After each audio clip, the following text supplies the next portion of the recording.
Ok. Réciproque du théorème de Pythagore. Niveau 4ème. Ok.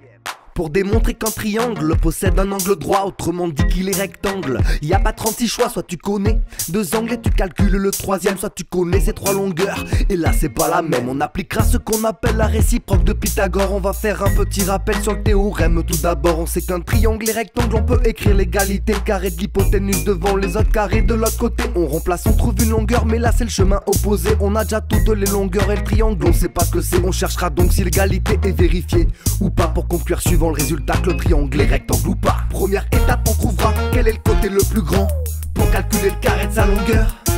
Deuxième étape, on prendra les 2 côtés restants pour additionner les carrés de leur longueur. On trouvera donc 2 résultats que l'on comparera, y a-t-il égalité ou pas. 2 cas s'offrent à toi, l'égalité est vérifiée.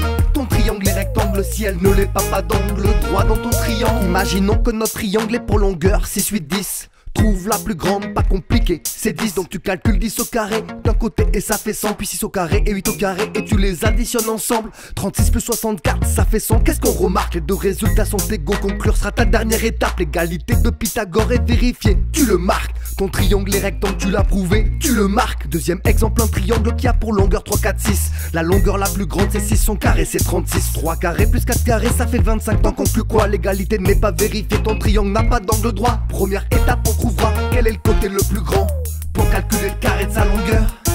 Deuxième étape, on prendra les 2 côtés restants pour additionner les carrés de leur longueur. On trouvera donc 2 résultats que l'on comparera, y a-t-il égalité ou pas. 2 cas s'offrent à toi, l'égalité est vérifiée. Ton triangle est rectangle, si elle ne l'est pas d'angle droit dans ton triangle.